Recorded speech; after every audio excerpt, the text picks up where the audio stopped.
오늘 말씀의 제목이 좀 깁니다. 믿는 자의 죽음과 믿지 않은 자의 죽음의 차이라고 하는 제목으로 말씀을 함께 나눌 때 우리 모두 하나님의 음성을 듣게 되길 바랍니다. 지난 14일 저녁 8시 30분 방송된 JTBC 금토 드라마인 판타스틱이라고 하는 내용을 잠시 나눕니다. 그날 방송된 13회에서는 웨일 다잉을 준비하는 홍준기의 모습이 그려져서 가슴을 먹먹게 한 감동을 안겼습니다. 이날 홍준기는 자신의 암이 뇌까지 전이됐다는 사실, 그래서 곧 죽게 된다는 사실을 알아채게 됩니다. 그런 극 중에 이렇게 말을 해요. 5년 동안 잘 버텼다. 링거줄 주렁주렁 다는 거 싫다. 그러면서 류혜성에게 자신의 버킷리스트에 대해서 말합니다. 죽기 전에 하고 싶은 것이 뭔지를 이야기합니다. 그 중 하나가 장례식 파티였습니다. 그 준비를 도와달라고 부탁하는 장면이 있었어요. 지금까지 살아온 나를 아름답게 정리하면서 좀 편안하게 삶을 마무리하고 싶다는 이야기였습니다. 소위 이것을 우리는 웨일 다잉이라고 합니다. 당하는 죽음이 아니라 맞이하는 죽음이 되어야 된다는 생각을 하는 겁니다. 요즘 행복한 삶을 추구하는 웰빙 못지않게 아름다운 죽음을 맞고 싶어하는 웰 다잉 또한 중요한 트렌드가 되어가고 있습니다. 이 세상에는 생각하기 싫어하는 주제들이 있습니다. 전쟁과 기근 같은 문제도, 패배와 실파 같은 문제도 생각하기 싫습니다. 그런데 이 세상에서 생각하기 가장 싫고 힘든 것은 바로 죽음에 관한 문제입니다.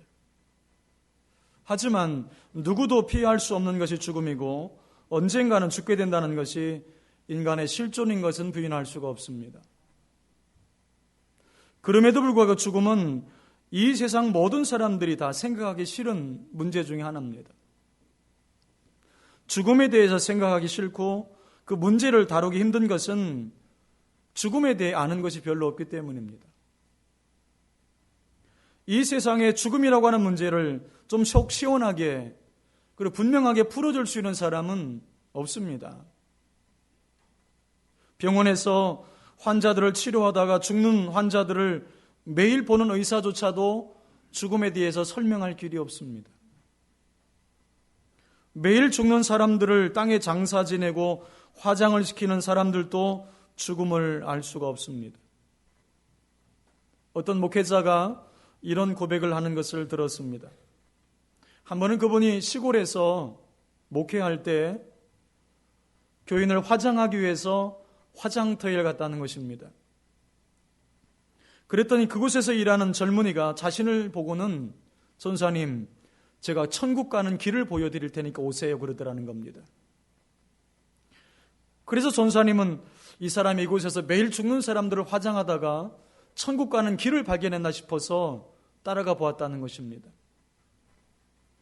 그랬더니 그 젊은이는 높이 솟은 굴뚝을 가리키면서 그 굴뚝이 천국 가는 길이라고 설명을 했다는 거예요. 사람의 몸이 다 타서 재가 되어 날아가는 그 굴뚝이 천국 가는 길이라고 설명했다는 거예요. 의미는 있지만 사실은 아니죠. 죽음에 대한 해답은 아무도 모르기 때문에 사람들은 다 죽음의 문제는 생각하기조차 싫어합니다. 그러나 때로는 그 중요성 때문에 싫지만 반드시 다뤄야 되는 문제가 있습니다. 그 중에 하나가 바로 죽음의 문제입니다. 많은 사람들이 싫으면 안 하려고 그래요. 싫은 걸 안 하면 신앙이 발전할 수 없죠. 제 경험을 통해서만 봐도 신앙은 자꾸만 싫은 것을 할 때, 내가 하고 싶지 않은 것을 할 때에 신앙이 자라고 하나님의 복을 받는 것을 많이 봅니다. 성숙하지 못한 교회는 끼리끼리만 치네요. 그런데 성숙한 교회는 서로 품어주고 서로 이해해주고 서로 용납해주는 사랑이 있습니다. 그릇이 작은 사람은 자기가 친한 사람들과만 만나요. 그런데 그릇이 큰 사람은 자기가 싫은 사람도 품어낼 줄 압니다. 적과의 동침도 마다하지 않아요.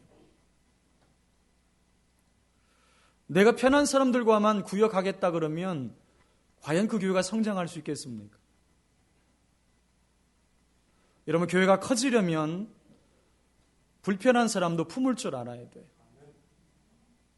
여러분, 내가 커지려면 내가 싫은 사람도 용납할 줄 아는 지혜를 가져야 돼요. 어떤 분이 그런 이야기를 하시더라고요.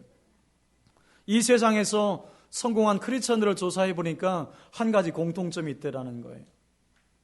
그것이 뭐냐면 마태복음 10장 말씀에 근거해서 다른 사람들에게 평안을 많이 빌어준 사람, 축복을 많이 빌어준 사람이 성공하더라는 거예요. 예수님이 이런 말씀하신 적 있죠. 또 그 집에 들어가면서 평안하기를 빌라. 그 집이 이에 합당하면 너희 빈 평안이 거기 임할 것이요, 만일 합당치 아니하면 그 평안이 너희에게 돌아올 것이니라. 성공한 크리스천들은 내가 빈 평안을 받을 수 없는 사람들을 더 많이 축복했다는 거예요. 예수님의 말씀대로 하면 내가 빈 평안을 상대방이 받을 수 없을 때 그게 누구에게로 오는 겁니까? 나에게로 다시 온다는 거죠.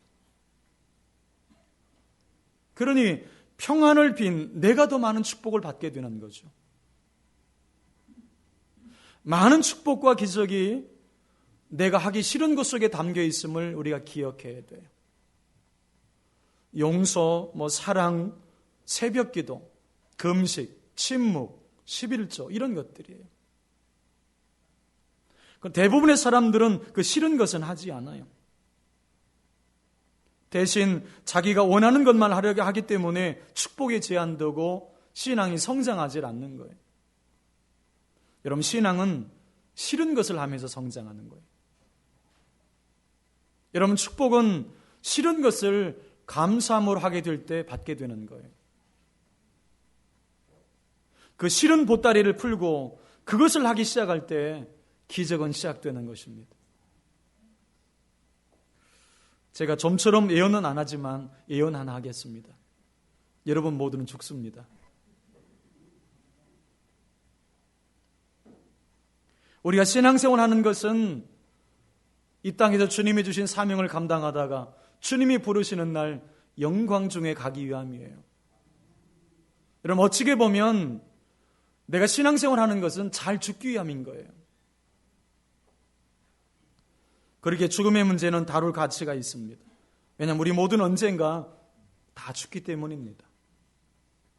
몇 살 더 살다 가는 거예요. 이 죽음이라고 하는 것은 크게 두 가지 영향을 사람들에게 주죠. 첫째는 죽는 나 자신에게 두려움을 가져다 줍니다. 죽음 앞에 서보면 사람들은 다 두려움에 빠집니다. 둘째로 사랑하는 자의 죽음은 남아있는 자들에게 많은 슬픔을 남깁니다. 오늘 본문이 어떻게 시작하는지 보십시오. 본문 13절에 보면 형제들아 자는 자들에 관하여는 그랬습니다. 또 14절에도 보면 예수 안에서 자는 자들이라는 표현을 다시 씁니다. 오늘 말씀해 보니까 데살로니가 교회 안에 자는 자들이 있었다는 겁니다. 여기는 잔다라고 하는 것은 성도의 죽음을 의미하는 것입니다. 성도는 장차 죽었다가 부활할 것을 믿기 때문에 죽음을 잔다고 묘사를 하는 것입니다. 이게 유대인의 개념이기도 합니다. 그런데 이 사람은 많은 사람들에게 사랑을 주고 사랑을 받던 자였죠. 그래서 그 사람의 죽음은 데살로니가 교회 안에 큰 슬픔을 안겨주었습니다. 또 그렇게 신앙 좋은 사람이 죽었을 때에 교회 안의 교인들은 많은 충격을 받고 많은 두려움 가운데 있게 되었습니다. 그런데 이 죽음의 문제는 학문적인 문제나 철학적인 문제가 아닙니다. 실제적인 문제입니다. 이 세상에는 이 죽음의 문제에 대한 해답을 가지고 있는 자가 없어요. 이 죽음의 문제를 좀 속 시원하게 풀어줄 수 있는 사람은 아무도 없어요. 죽음으로 인해서 생기는 두려움과 슬픔의 문제를 해결할 길이 없어요. 그러나 그리스도의 영이신 성령님이 그 답을 갖고 계십니다. 그분은 죽음 너머에 무엇이 있고 무엇이 죽음인지를 분명히 알려주시는 거죠. 바울 사도도 성령님의 감동을 통해서 죽음이 뭔지, 죽음 후에 뭐가 있는지, 부활과 재림이 뭔지를 성령님을 통해서 감동을 받고 데살로니가 교회 성도들에게 설명해 주고 있는 겁니다. 그런데 바울은 이 문제를 풀 때에 믿는 자의 죽음과 믿지 않는 자의 죽음을 비교해서 설명하고 있다는 점이에요.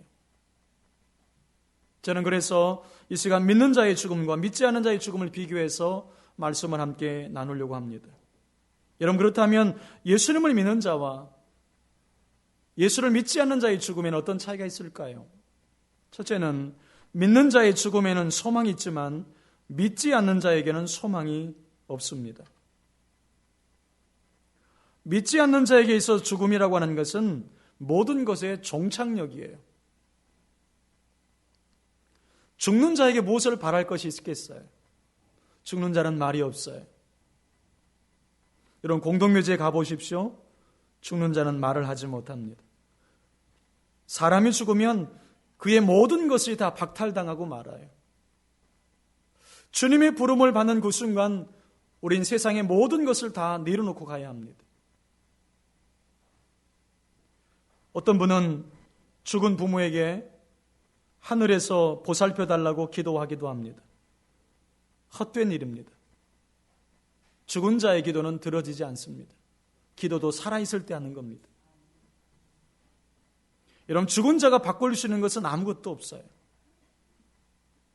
그러므로 사람들은 죽은 자에게서는 아무것도 바랄 것이 없습니다.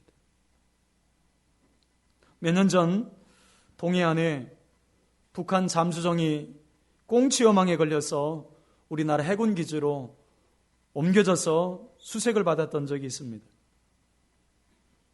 그때 생겨났던 말이 요즘 세계에서 가장 훌륭한 신무기는 꽁치잡이 어망이라는 아주 재미난 유머까지 생겨났었습니다. 우리나라 해군이 발견하지 못한 걸 꽁치잡이 어망이 잡아냈기 때문이었습니다. 그러나 그 속에 타고 있던 자들이 모두 죽어 있었어요. 때문에 그 잠수정이 침투 중이었는지 침투하고 돌아가는 중이었는지, 그리고 만약에 한국에 왔었다면 무엇을 수색했는지 알 길이 없었습니다. 왜냐하면 다 죽어 있었기 때문입니다. 죽어 있으면 아무리 시체가 많아도 소망이 없습니다. 그들에게서 바랄 것이라고 하는 것은 아무것도 없는 것입니다. 그런데 믿는 자들에게는 죽음에도 소망이 있습니다. 죽음에서도 바랄 것이 있습니다. 믿지 않는 자들에게서 죽음은 모든 것의 끝이지만 믿는 자들에게는 죽으면 끝이 아니라 새로운 시작이에요. 그래서 믿는 자들에게는 죽음에서도 바랄 것이 있어요. 그럼 믿는 자들이 죽음에서도 바랄 수 있는 소망이 무엇일까요? 내 자신이 죽어서 땅에 묻혀 썩었는데, 사랑하는 자가 죽었는데, 사랑하는 소중한 친구를 먼저 보냈는데, 그런 상황에서 믿는 자들이 바라는 소망이 무엇일까요? 이 문제에 대해서 성경은 분명한 답을 주고 있습니다. 죽음은 죽는 자에게는 두려움을 가져다 줍니다. 왜냐하면 전혀 알지 못하는 길을 가기 때문에 그래요. 어디로 가는지 모르고 한 번 가면 다시는 돌아올 수 없는 길을 가기 때문에 두려운 것입니다. 그런데 이 죽음의 길은 모두가 다 가야만 합니다. 요즘 100세 인생 노래를 합니다. 그래도 결국은 가게 되어 있습니다. 그래서 죽음은 모든 사람들에게 두려움을 갖다 줍니다. 이 세상은 아무도 살아서 나갈 수 없는 가장 무서운 곳이에요. 이 세상에서 살아서 나갈 장사는 아무도 없어요. 죽어야만 이 세상을 나갈 수 있어요. 또한 죽음은 남아있는 자들에게 슬픔을 가져다 줍니다. 사랑하는 자를 먼저 보냈는데 어떻게 슬퍼하지 않을 수가 있을까요? 예수님께서도 사랑하는 나사로가 죽었을 때 눈물을 흘리셨습니다. 믿는 자나 믿지 않는 자나 죽게 되면 슬퍼하게 되어 있어요. 여러분, 그렇지만 믿는 자들의 슬픔과 믿지 않는 자들의 슬픔에는 차이가 있습니다. 믿는 자들에게는 첫 번째, 우리의 사랑하는 자가 어디로 갔는지를 알고 계시는 성령님의 위로가 있습니다. 성령님은 우리가 죽으면 어디로 가는지, 거기 가서 무엇을 하는지 다 알고 계시는 분이죠. 그래서 죽음 앞에서 불안해하고 두려워하는 자에게 장차 그들이 가게 될 죽음 너머의 세계를 가르쳐 줍니다. 마음의 확신을 주는 겁니다. 그것이 어디 있고 그곳의 생활이 어떠한지를 알려주시는 겁니다.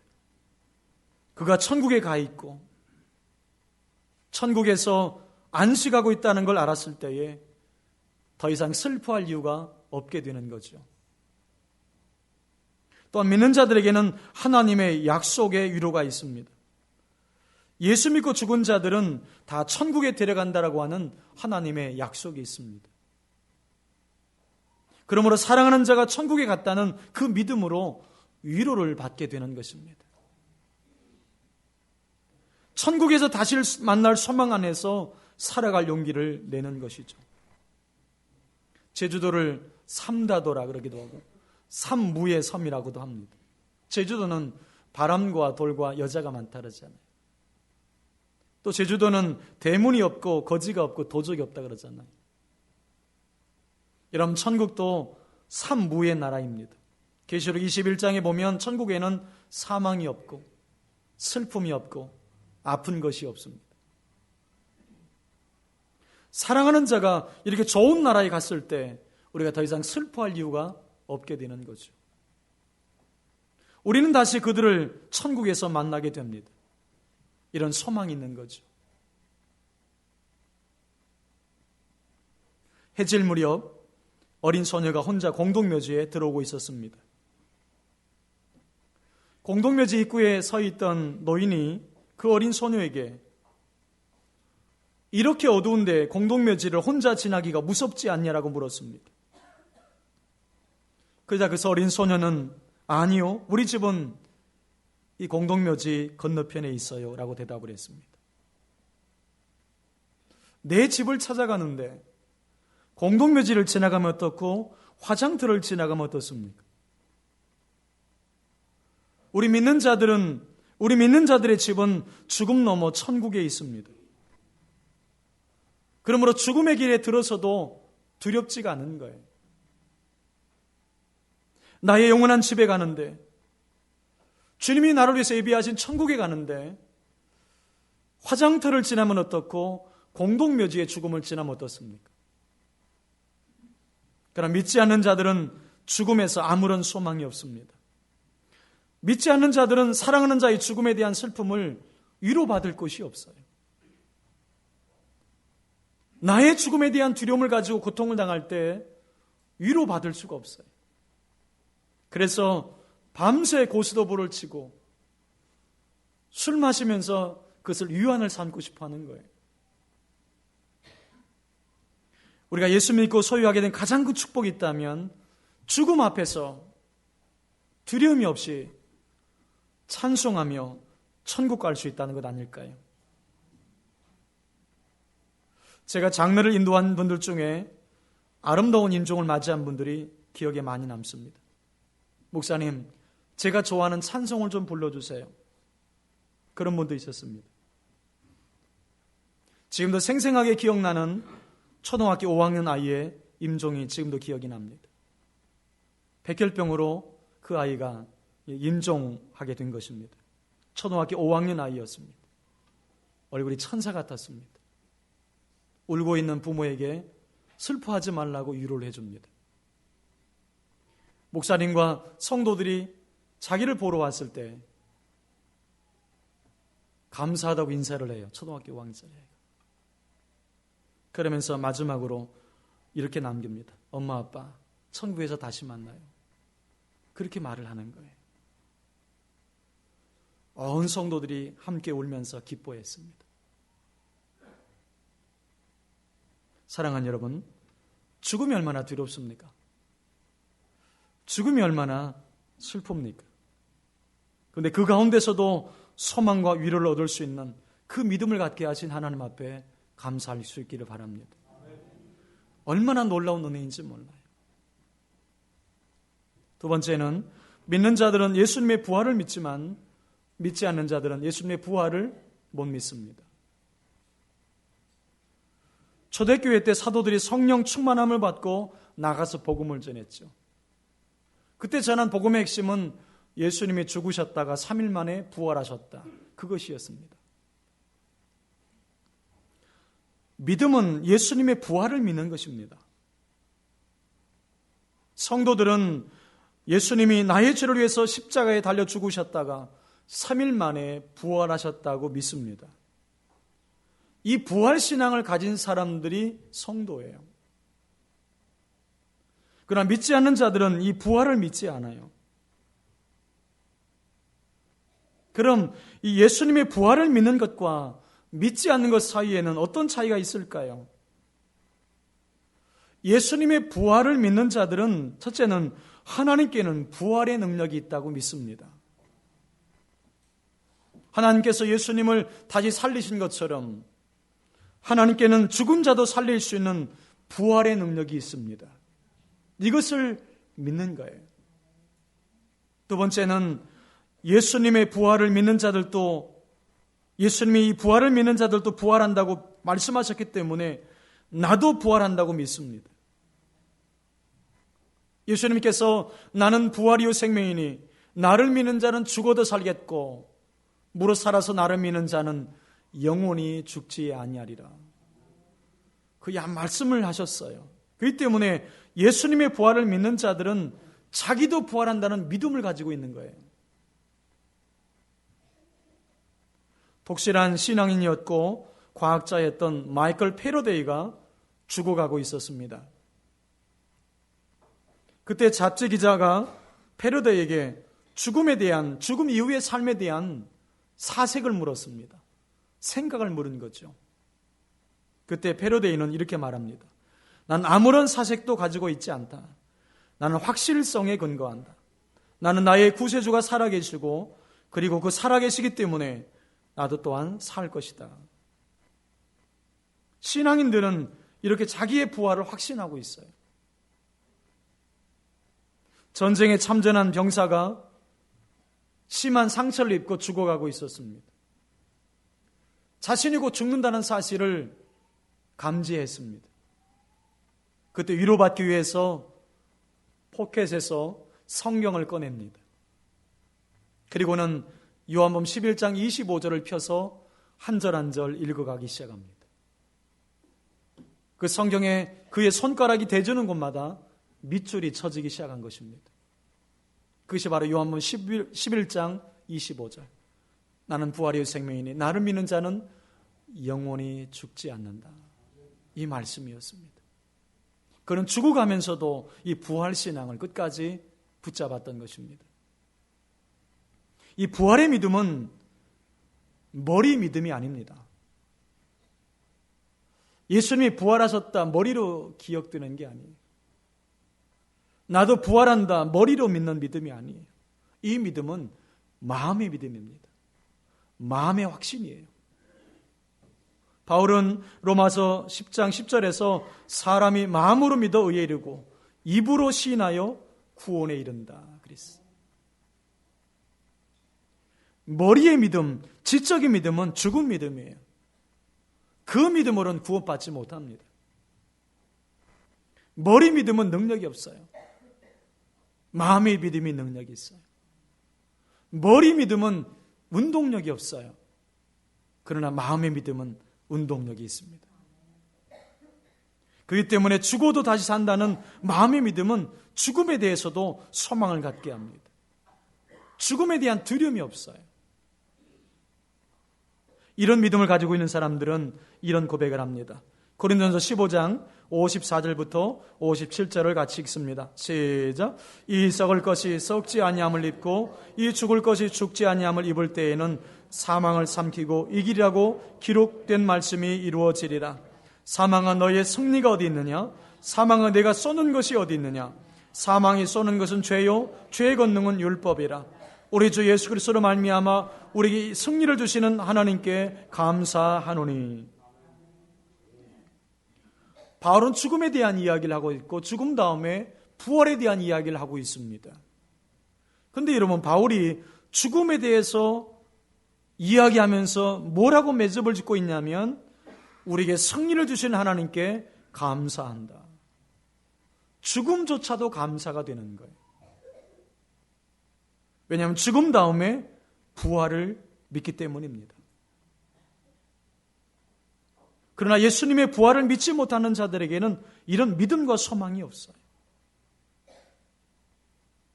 그래서 믿지 않는 자들은 죽음의 두려움과 슬픔을 극복할 길이 없어요. 그저 두려움을 안고 슬픔을 안고 죽어갈 뿐이에요. 여러분, 죽은 자의 얼굴을 본 적이 있지 않습니까? 저는 이전에 유학을 가기 전에 한 4년 정도 섬겼던 교회에서 장례를 엄청나게 많이 치루었습니다. 한 해에 보통 한 12번 정도의 장례가 있었습니다. 4년 동안 사역하면서 한 40여 회 정도의 장례를 치루었어요. 염하기 전에 죽은 자의 얼굴을 많이 봤습니다. 여러분, 죽은 자의 얼굴을 보면 그분이 예수 믿고 죽었는지 예수 믿지 않았는지를 얼굴을 통해서도 알 수 있습니다. 여러분, 예수 믿고 죽은 사람들은 얼굴이 굉장히 편안합니다. 얼굴에 그늘이 없습니다. 진짜 신앙이 좋았던 사람들은 얼굴이 천사 같았습니다. 그런데 예수 믿지 못하고 죽은 사람들은 얼굴에 두려움과 슬픔과 그늘이 있어요. 잘 보면 그것이 드러납니다. 죽은 자의 얼굴도 그 차이를 드러낸다는 거죠. 왜 그렇습니까? 성도는 부활을 믿기 때문에 영광 중에 기쁨으로 죽음을 맞는 거예요. 우리에게 이런 부활 신앙을 가지고 있다라고 하는 것이 얼마나 감사한 일인지 몰라요. 마지막 세 번째는 믿는 자들은 예수님의 재림을 믿지만 믿지 않는 자들은 예수님의 재림을 못 믿습니다. 믿는 자들은 예수님의 재림을 믿는 거예요. 그러나 믿지 않는 자들은 예수님의 재림을 믿지 못합니다. 성경의 모든 약속들이 하나하나 다 이루어져 가고 있잖아요. 주님의 재림의 약속도 반드시 이루어질 것입니다. 그럼 예수님의 재림 때에는 어떤 일이 일어나기에 예수님의 재림을 믿는 자들에게는 죽음에서도 소망과 위로를 얻을 수 있을까?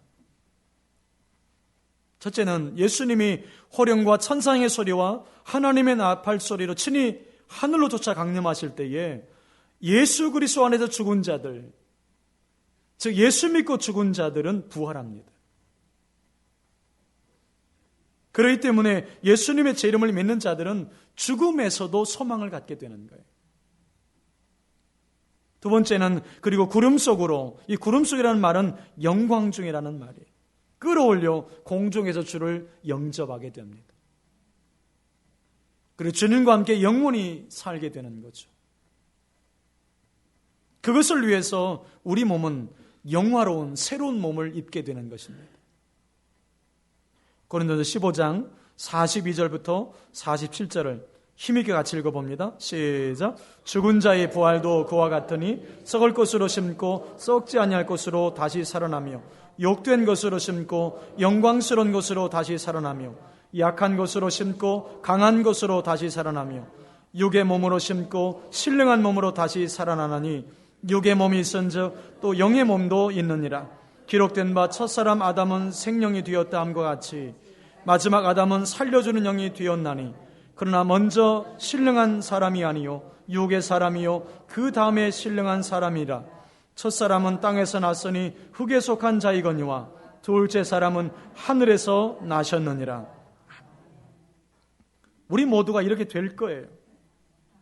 욕된 것으로 심고 영광스러운 것으로 다시 살아나고 약한 것으로 심고 강한 것으로 다시 살아나고 육의 몸으로 심었는데 신령한 몸으로 다시 살아날 것입니다. 요한 사도는 그때 우리 몸이 예수님의 몸과 같이 된다 그랬어요. 예수님이 부활하셨던 그 몸으로 우리도 그렇게 바뀐다는 것입니다. 왜냐하면 주님과 함께 영원히 살 수 있는 몸으로 변화가 되는 것입니다. 바로 이것이 첫째 부활입니다. 예수님의 제 이름을 믿는 자들은 이 첫째 부활에 참여하는 영광을 누리게 돼요. 믿지 않는 자들도 부활합니다. 그러나 이들은 두 번째 부활을 하게 돼요. 이 부활은 첫 번째 부활 후 1000년 뒤에 일어나는 것입니다. 이 부활은 첫 번째 부활과는 달리 힘보자 심판에서 심판을 받는 부활이에요. 심판받기 위해서 그들을 부활시킨 거예요. 이 부활에 빠질 사람은 아무도 없습니다. 이미 죽어서 무덤에 뼈 한 조각 남아있지 않은 사람도 부활되어 심판을 받습니다. 예수 믿지 않아 지옥에 던져져 있는 그들도 부활이 되어서 이 심판을 받습니다. 그리고 난 다음에 천국에 들어가는 것이 아니라 영원한 불못, 지옥에 던져지게 됩니다. 그것이 그들의 마지막입니다. 미국 루지애나주에 살고 있었던 독실한 성도가 불신 친구를 만나게 됐습니다. 그런데 그의 차 범퍼에 마라나타라는 글귀가 붙어 있는 거예요. 그래서 그 믿음의 친구가 불신 친구에게 그 마라나타 뜻이 뭔지를 물었습니다. 그랬더니 모른다는 것이었습니다. 여러분 아시죠? 그죠? 모르시는 분이 지금 두 분 있는 것 같습니다. 그래서 그분이 설명해 줬어요. 마라나타가 뭔지. 주님이 곧 오신다는 뜻이다. 그랬더니 그 불신 친구가 뭐라고 말하냐면 나는 그것을 믿지 않는다. 그렇게 말을 해줬습니다. 차 범퍼에 마라나타라고 하는 스티커를 붙이고 다녔지만 그 사람은 그것을 믿지 않는다 그랬더랬습니다. 그러자 그 신앙의 친구가 불신 친구에게 이렇게 말해줍니다. 맞아. 예수님은 너같이 믿음 없는 자들에게는 재림하지 않으신다.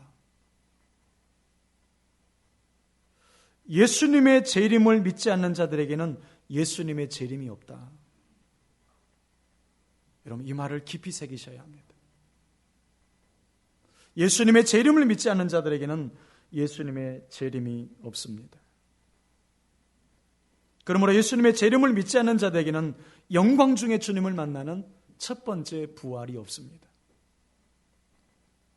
오직 영원한 불못에 들어가는 두 번째 부활만 있을 뿐입니다.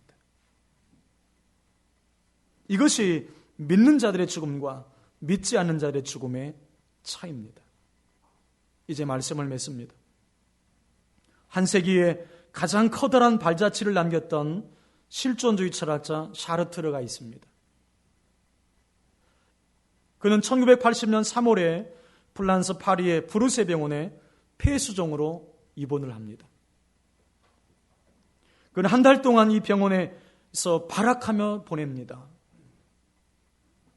소리를 지르고 찾아온 사람들을 향해서 고함을 치고 막 절규를 합니다. 그러면서도 자신의 죽음에 대한 두려움 때문에 자신의 병명조차도 곁에 있는 아내에게 묻지를 못해요. 결국 그러다가 1980년 4월 16일 입원한 지 한 달 만에 몹시 괴로워하다가 세상을 떠납니다. 그의 죽음을 앞두고 나서 죽음 후에 불란서 신문들이 샤르트르의 죽음에 대해서 떠들기 시작했습니다. 샤르트르가 생전에 그렇게도 외쳤던 것이 죽음으로부터의 자유였어요. 죽음으로부터의 자유. 죽음으로부터의 자유를 외쳤던 그가 왜 이렇게 비참하게 임종했을까? 어떤 독자가 이런 기고를 했다는 겁니다. 샤르트르의 말로가 그렇게도 비참했던 이유는 샤르트르에게 돌아갈 고향이 없었기 때문이다.